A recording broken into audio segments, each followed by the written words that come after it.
What's up mga kasunuman? Sagutan natin yung chapter 3 na quiz.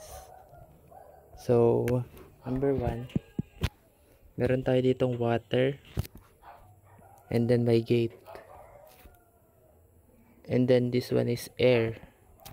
So, ang tanong is, what is the pressure ng air na kailangan para ma-hold itong gate na to? Kasi itong water na to is meron siyang equivalent na total hydrostatic force right here.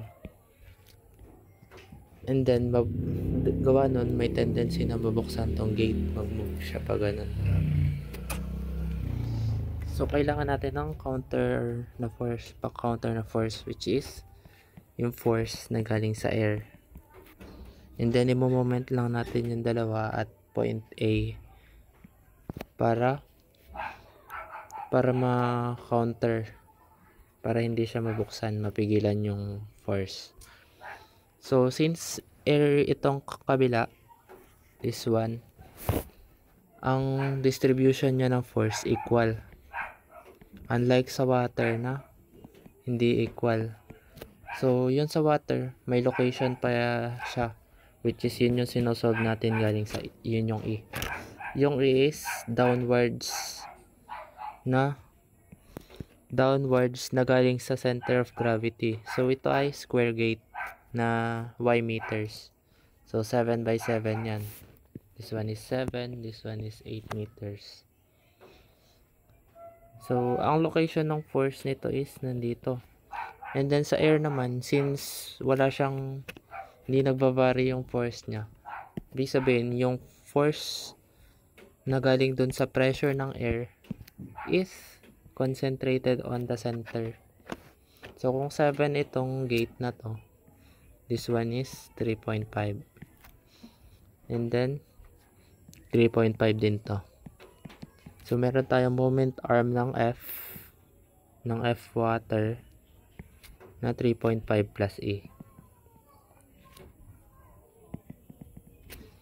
So, kung maggagawa tayo ng equation, summation of moment at A equals 0, we have F water times 3.5 plus E is equal to F ng air times 3.5. And then, pwede nating makuha yung formula. Need natin solve yung force ng air and force ng water, tsaka tong E. So, yung force ng air, gagamitin lang natin tong formula na pressure times area. So, pressure yan ng air, and then area ng gate, which is 49. Kasi 7 times 7 yung gate. And then, force ng water, this one is gamma H bar times area. So, ang gamma is water, 9.81. H bar is from the free surface hanggang sa center of gravity. So, 3.5 to, 7 ito. So, 11.5. 8 pala to. 3.5 plus 8, 11.5. So, we have 8.5 times 49 din. And then, yung E naman is IGX over Y bar A. IGX ng centroidal moment of inertia at x-axis ng rectangle is BH cube over 12.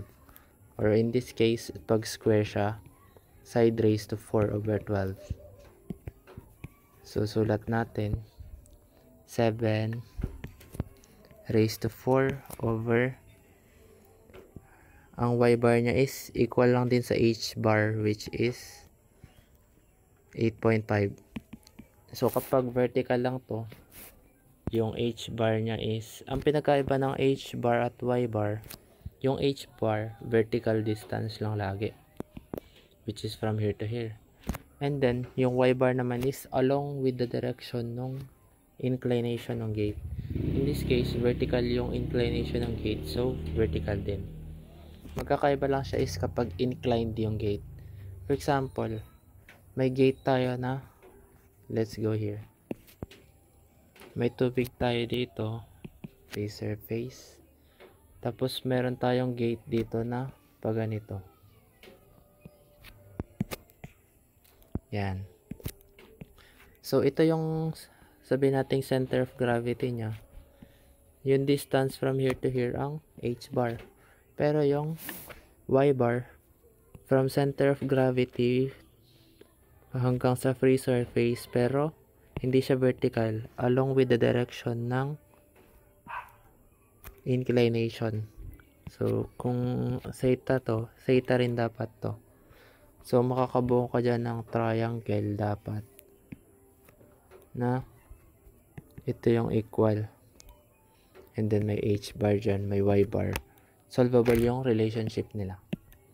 So in this case, pinakita ko lang na y bar dapat ito, and same siya sa h bar. 8.5 ano tong 8.5? 7 raised to 4 over 12 times yung y bar natin. 11.5, and then yung area na 7 squared.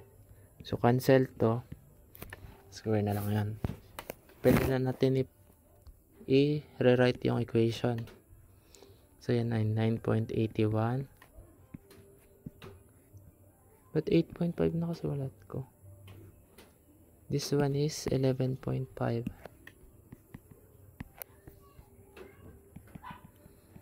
Yan. And then 49 3.5 plus 7 squared over 12 times 11.5 equals PR times 49 times 3.5. Pwede na natin i-cancel to.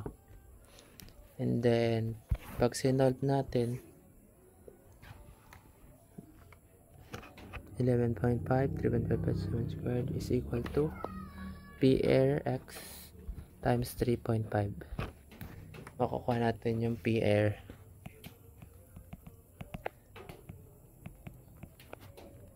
So medyo accurate siya kasi ang P atmosphere is 101.325. So medyo realistic. And then unit is kPa. May chance pala na hindi maging realistic kasi variable to. Depende sa names natin. Pwede siya lumaki. So, try natin i-double check by checking the units. Kilonewton per cubic meter. 11.5 meter to. 49. Na-cancel naman. No-cancel din dito. Wag na isama. And then, dito naman is meter to, diba? Kasi ito, location yung location yan, so meters. Tapos ito ay meter din. Yung 3.5 na nandito. So, yan ay kilonewton per meter. Tapos ito naman is kilonewton per square meter yung kPa. Tas meter to. So magka-cancel out yung units nila. So tama na kPa yung ginamit natin. So that's it guys for number 1.